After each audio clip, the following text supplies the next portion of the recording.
So as some of you may know, pretty much every year about this time, I've done either a write-up or a small video just about why I converted. I know that can get rather boring if you hear the same thing all the time, and that's why I try to change it up a bit too each time.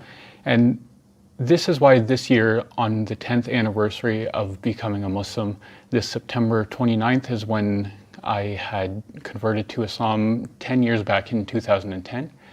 And that's why I wanted to make a quick video this year just explaining how my reasons have changed over the years and what I see that was an issue with the way I explained why I converted in the past. Now, I just want to break it down through 7 different steps there, and that's the mindset at the time of converting. Number 2, a changing mindset. 3, killing your rigidity. 4, the most holistic worldview. 5, basing the religion on beliefs and not the people itself. 6, giving people a chance. And 7, watching out for autopilot mode. The first point is about mindset at the time of converting. Now, at this time, like I said, this was 10 years ago. I'm 28 now. I was 18 at that time.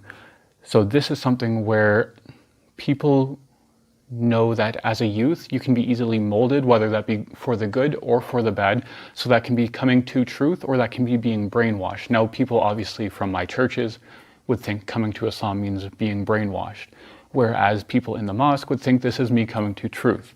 Obviously, there's only one truth, and that's a completely different argument in and of itself. But just to say that at the time of 18, this is a time when many people start to make decisions such as this to make a huge change within their life. And that's where in grade 12, I started not believing in the whole idea of the Christian Trinity anymore. And that's what sort of guided me to look into other beliefs.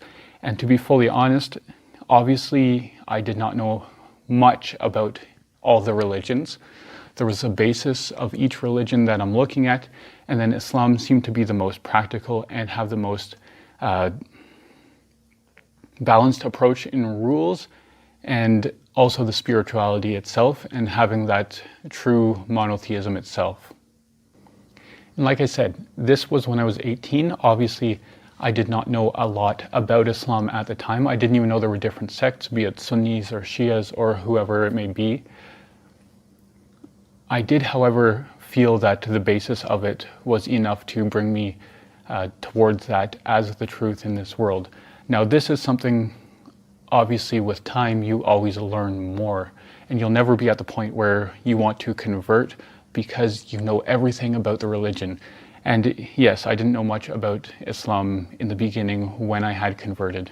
But with time, your reasons can change. You can have very basic reasons in the beginning, and then as you learn more and more, your reasons for being and staying a Muslim evolve.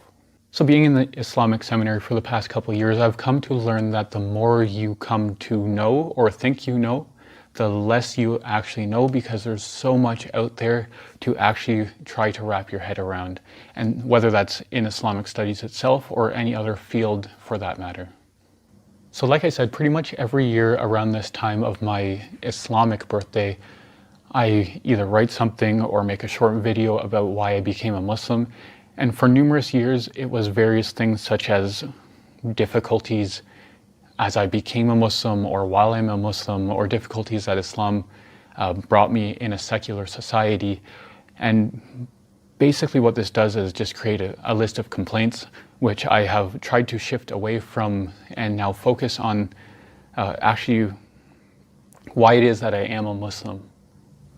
Now, many people who move from one religion to another religion, when they tell their story of why they had converted, they like to explain that they lived this life in a different way before, and now because they converted, they're a completely different person. And unfortunately, this is only true to a certain extent, obviously, because we are all fallible people.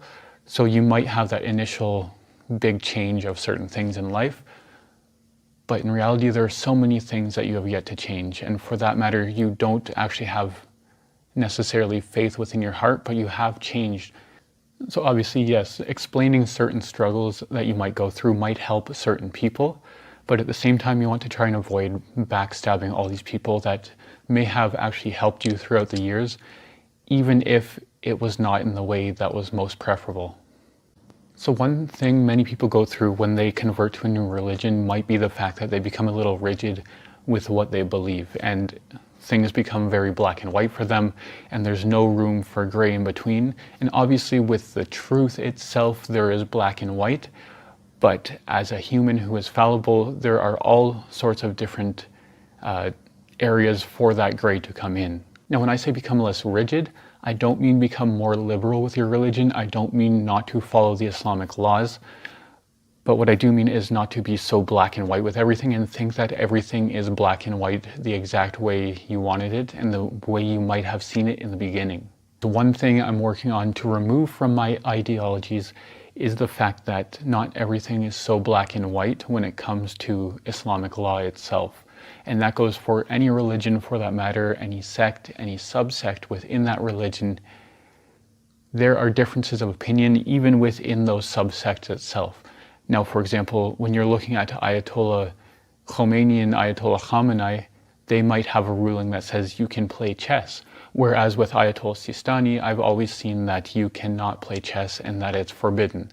Now, when I had learned that you can play chess according to these other Ayatollahs, this is something where it opened my mind a bit to see that there's other opinions out there other than just these black and white rulings that you think have been hard set since the beginning. Now, one of the best things that you can do towards someone who is being rigid is obviously not be rigid back to them, but to have patience with them and show them that there are different perspectives out there. The fact that the Prophet was patient with the people around him, the fact that Imam Ali was patient with the Caliphate that dominated at that time. Many people who are being rigid with their mindset probably don't understand the fact that there are different opinions, and that scholar X, who you may think is the most intellectual of all of them, while someone else thinks scholar Y is the most intellectual and most knowledgeable. These two scholars have the right to different opinions based on all their knowledge that they have gained over the years, and neither one is to be said as to be more right or wrong when they're on the same rank of knowledge. In addition to this point about being rigid, I'm not saying that pluralism is an acceptable view. There can only be one truth out there. Obviously, we are there to seek out what that one truth is, and we are not here to say that all different paths lead to the same God, when in reality only one truth can possibly exist for humanity to strive on. So my fourth point was that I see Islam to be the most holistic worldview, in that you might find pieces of truth in many other religions out there, but like I said, I see Islam to be that one religion that is all-encompassing. That covers everything from whether it's your education, your cleanliness, politics in life, even things like your interactions with other human beings, your sex life, etc. Now, as most of you already know, in Islam there's two different main sources, and that's the Quran, and then there's the narrations which come after that, which go into more detail to elaborate on various laws, etc., that are already mentioned within the Quran. Now, it's the fact that Islam deals with laws itself. This is something that gives room for a lot of rigidity once again, where people might take the legalist mindset as opposed to the spiritual mindset. Now, the Jews have tended to take the more legalistic approach in life, whereas the Christians nowadays as well have taken the more spiritual approach of life, where I see Islam has taken that more middle ground where you want to apply both the legal and the spiritual sides. Like I was saying, I converted to Islam when I was 18. I'm now 28. That's one decade that's passed. And whether I live till 38, 48, 88, we don't know when we're going to die. But obviously within those years, our mindset should keep changing. And if it always stays exactly the same as it was before, then that's a good sign that that person hasn't evolved in their faith whatsoever. The fact that I'm coming to you here 10 years later and saying what I used to think isn't exactly the same as what I'm thinking today is not necessarily me just changing my mind, being contradictory, or being a sellout, as some might say, but simply the fact that with time, different thoughts evolve, and where I'm at 10 years from where I was 10 years before, I feel is a completely different place. So the fifth point I wanted to go through was the fact that many people base their religion on people instead of beliefs itself. Now, this is unfortunate because many times when people start to show their fallible side and they start to show that they do sin, many people start to go away from what the truth is. And they start to drop it, just saying like, look at these people, how can I be in such a religion when people act like this? Fifth point, basing religion on beliefs, not people. This is something where many people end up going astray from the truth, even if they find it, because they base everything on people and not finding the truth or finding that nearness to God. So once fallible people start making fallible mistakes and errors and sins, they look at the people and say, what is this religion? What have I got myself into? And they leave. Now, the way I realized that over the years my religion was being based on the people themselves was when I would get disappointed because I would see certain people doing certain things. For example, women not caring about the hijab as they thought they did, or seeing, for example, many people put business before religion, or for example, when I would see who you might deem to be the religious commit sins, or for example, those who start to make their religion as a checkboard where they must do this and this and this and this without any spiritual component to it, where they must pray 5 times a day, which I'm not saying don't, but they're saying you must pray those prayers, you must do this supplication at this time, you must read the Quran within this amount of time at the program, you must do this, you must do this, you must do this, and it just becomes just ritual without any spiritual component whatsoever. This isn't an Islamic problem itself. Because you might be a Muslim as you're watching this, you might think, oh, why is this in Islam? Why is this that I'm seeing this? But it's the same on the other side when you're in the church, the people saying the same thing about the hypocrites in the church. It makes no difference whatsoever what religion you're in, whether you have a religion or you don't have a religion. It makes zero difference whatsoever. Now, one thing I really learned after coming to study in the Islamic seminary and seeing different cultures is that people are just people everywhere, and they're just trying to go about their day, and possibly if they are a good person, they're trying to seek that nearness to God. Now, many people who are born into a religion, they don't necessarily appreciate it, but at the same time, I can speak the same for converts. I'm not saying converts are any better because they might look, they might search and go to the religion, but then they go into autopilot mode and then sort of just default and not do any further research. And like I did for many years, like many other people as well, we start to look at the religion for the people as opposed to our relationship with God and our nearness to God. And we start to see that black dot on the paper instead of the white paper with the black dot. We start to see issues within the community instead of the many things that are not an issue. And if we do see an issue, we start to complain about it rather than trying to find a solution to it. And it just becomes a downward cycle. And unfortunately, that brings many people down, and it leaves them in a bad spot, in a bad taste in their mouth for religion, even though the connection isn't even there. There's no connection between the people and the religion. Of course, good fruits come from a good tree. You're going to have the good people from that religion, but not necessarily the fact that the bad fruit means the whole thing is corrupt itself. Aside from looking at the average person and finding their flaws and finding their issues, we must look to ourselves and see that our sins are something that we ignore on a daily basis. And that could be something as simple as gluttony, where in our boredom we go and eat, or our laziness, we go and watch several hours of YouTube at a time for no reason whatsoever. Now, we know we are sinning many times, but we tell ourselves that we deserve this, we need to have all this time off, and subconsciously, many of us tell ourselves that basically we have that right hand to God, whereas many other people, they're basically these horrible people, they're going to go to hell, and they just keep sinning all the time. What's wrong with these people? We're pretty good ourselves. And yes, of course, we're all sinful people, but that shouldn't be the modern approach to it, in the fact that many people say they're sinful people, but they don't want to change it whatsoever. We should be saying that we are sinful people, but this should be something that causes us to make a change within ourselves and try to help other people as well. Now, number 6 was giving people a chance. And this is something very difficult for most of us, honestly, It is something we know within Islam where we are told to give 70 excuses for your brother, yet most times we can barely even come up with one. We're quick to snap right away if we see that something is either not going our way or we think someone is deceiving us. And it happens on a regular basis to most of us. We don't even give anyone a chance.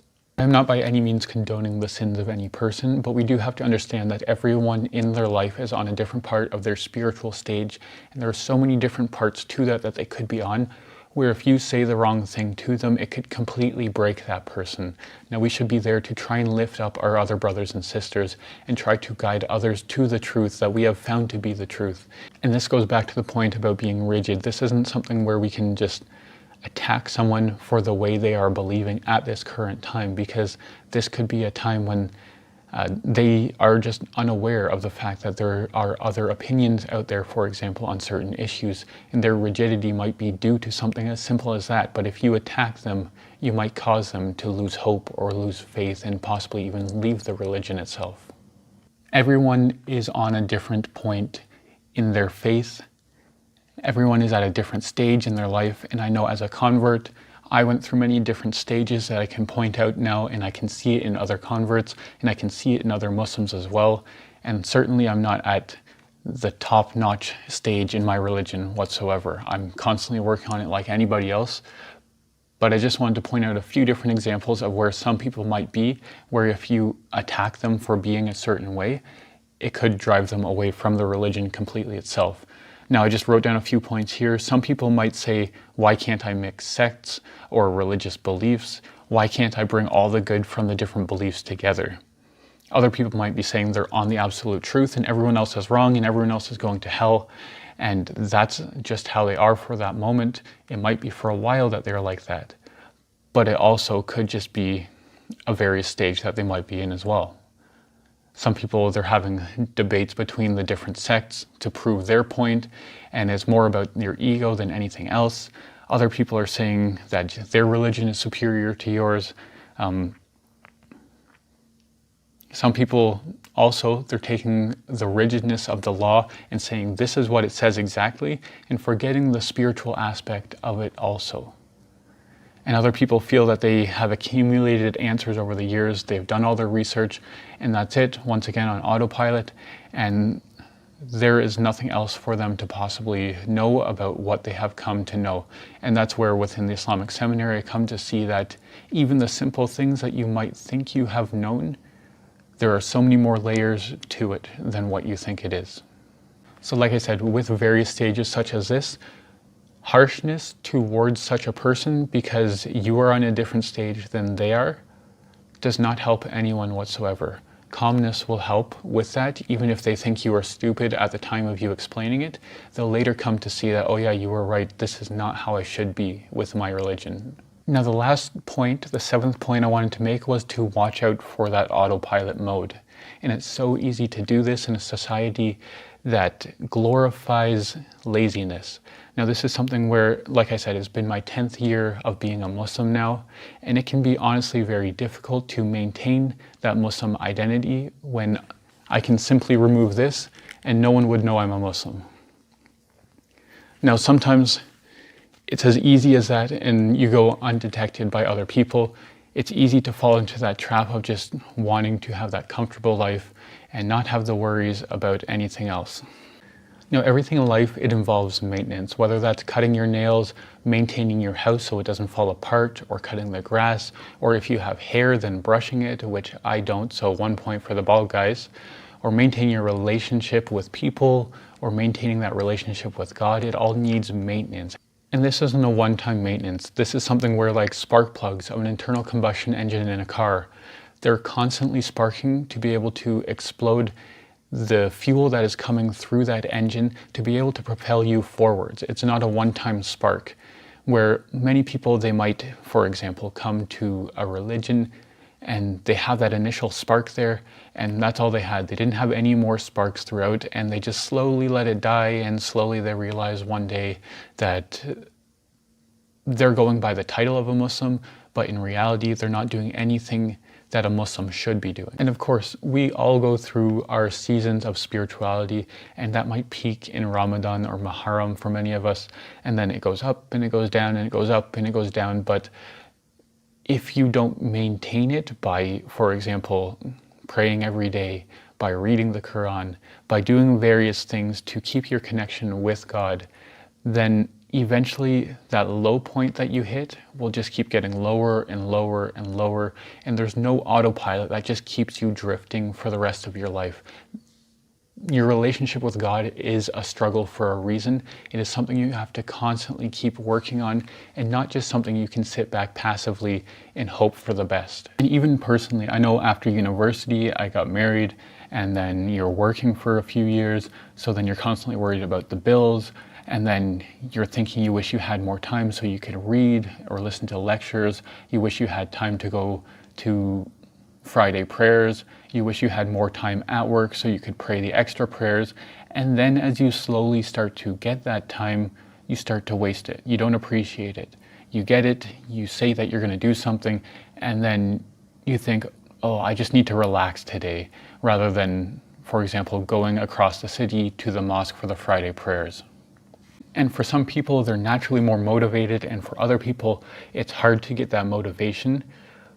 But it's not something that where you can just tell yourself you're going to go on autopilot for the rest of your life. You know enough about your religion now that you can just sort of live the rest of your life the way you want to, just focus on work and family and never have anything to do with learning more about your religion.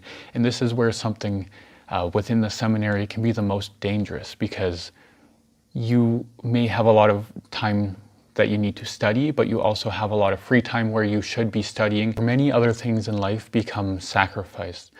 That could be your family, or that could even be your connection with God, because you think your studies are that connection with God. When you completely leave aside all the extra prayers or any concentration in your prayers because all you're thinking about is studying, then who is that studying truly for? Is that for God, or is that for yourself? Now, it's so easy to go into that autopilot mode because the pressure might be on you to study so many hours a day that this becomes your only focus, and you forget even why you're studying, for that matter. The leisure and desires of this world are many, and we only have a certain number of years here. We don't know if tomorrow we may leave, or if we have another 50 years. But the leisures of the world pull us in, and we often forget to maintain that connection with ourselves and God. And we start to, like I was saying, harp on other people for their mistakes and not look at ourselves for who we have become or who we are becoming. And to conclude, I just wanted to say that basically at this point where I'm 28 years old, I certainly don't have all the answers. In fact, I might have even less answers than when I was 18, or so I thought. And what I do know is that excuses won't get you anywhere. It's not going to help you in this world to just make excuses. And judgment and disappointment in the community and the people themselves, it only turns one's heart towards hatred. It makes it darker, and you become a horrible person yourself without even being able to see it. We need to be able to love our brothers and sisters and not have this negative attitude to point out the flaws of all the others and pretend like we are on this pedestal where we are innocent while everyone else is guilty. Now, personally, I don't know what I'll believe next year or in 50 years if I'm still alive by that point, but what I do know is 10 years later after converting to Islam, I do see a great difference in the process that has brought me to this point. And many people, they might be at the point where they think they have the absolute truth right down to the last point and everyone else is in hell. But this is something that is very ignorant, and only later can you come to realize it when you start to see that there are differences in opinion on absolutely every matter within religion. Now, obviously, being in the seminary, the point is to come back and help the community themselves. But the first point is to reform yourself before you can even start to think of doing that for anyone else. And the reason I'm making this video is not to reform anyone else, but to first and foremost remind myself that with time, there are many changes that can occur within your own belief, and that if I see this in the future, I will see how things even change for myself then, and just for others who see themselves in a certain point, that they believe a certain thing right now, but at a later point, they will come to see that what they believed was not quite what they were so hard set on in the past.